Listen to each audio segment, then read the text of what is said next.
ರಾಜ್ಯಪಾಲರು ಇವತ್ತು ಕೇಂದ್ರದ ಬಿಜೆಪಿ ಸರ್ಕಾರದ ಒತ್ತಡದಲ್ಲಿ ಯಾವುದೇ ಪುರಾವೆಗಳಿಲ್ಲದೆ ದಾಖಲೆಗಳಿಲ್ಲದೆ ಸುಳ್ಳು ದೂರುಗಳನ್ನು ಸೃಷ್ಟಿ ಮಾಡಿ ಸನ್ಮಾನ್ಯ ಮುಖ್ಯಮಂತ್ರಿಗಳಾದಂಥ ಸಿದ್ದರಾಮಯ್ಯಜಿ ಅವರಿಗೆ ಪ್ರಾಸಿಕ್ಯೂಷನ್ ಮಾಡಲಿಕ್ಕೆ ಅನುಮತಿ ಕೊಟ್ಟಂಥದ್ದು ಇದು ಕಾನೂನು ಬಾಹಿರ ಕ್ರಮ, ಅಸಂವಿಧಾನಾತ್ಮಕವಾದಂಥ ಒಂದು ಕ್ರಮ.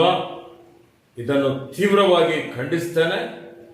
ಮತ್ತೆ ಒಂದು ಬಿಜೆಪಿ ಪಕ್ಷದ ಏಜೆಂಟ್ರಂತೆ ವರ್ತಿಸುತ್ತಿರುವಂಥ ರಾಜ್ಯಪಾಲರನ್ನು ವಜಾ ಮಾಡಬೇಕು ಅಂತೇಳಿ ಹೇಳಿ ಮಹಾಮಹಿಮ ರಾಷ್ಟ್ರಪತಿಯವರಿಗೆ ಒತ್ತಾಯ ಮಾಡ್ತಾ ಇದ್ದೇನೆ.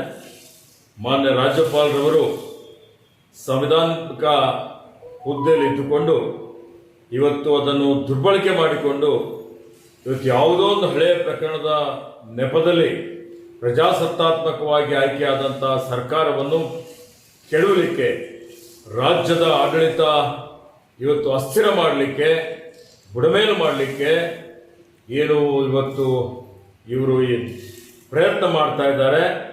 ಇದಕ್ಕೆ ರಾಜ್ಯದ ಜನ ಅವರಿಗೆ ಕ್ಷಮೆ ಮಾಡೋದಿಲ್ಲ.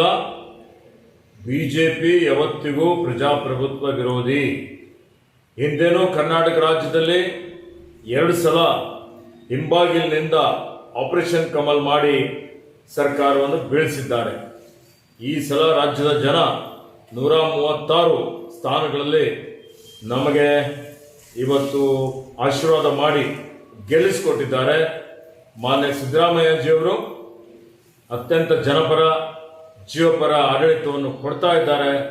ಅವರ ಜನಪ್ರಿಯತೆ ಕಾಂಗ್ರೆಸ್ ಪಕ್ಷದ ಕಾರ್ಯಕ್ರಮಗಳನ್ನು ಸಹಿಸದೆ ಒಂದು ಷಡ್ಯಂತ್ರ ಮಾಡಿ ಈ ರೀತಿ ಇವತ್ತು ರಾಜ್ಯದಲ್ಲಿ ಅಭಿವೃದ್ಧಿ ಕುಂಠಿತ ಮಾಡುವಂಥ ಪ್ರಯತ್ನ ನಡೀತಾ ಇದೆ.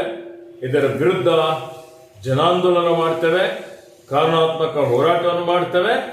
ಮತ್ತು ಇವರು ಏನೇ ತಿಪ್ಪರ್ಲಾಗ ಹಾಕಿದ್ರು ಕಾಂಗ್ರೆಸ್ ಪಕ್ಷ 5 ವರ್ಷಗಳವರೆಗೆ ಅಲುಗಾಡಿಸಲಿಕ್ಕೆ ಸಾಧ್ಯ ಇಲ್ಲ. ಇಂಥ ಒಂದು ಅವರ ದಬ್ಬಾಳಿಕೆಯನ್ನು ಮಾಡ್ತಾ ಇದ್ದಾರೆ.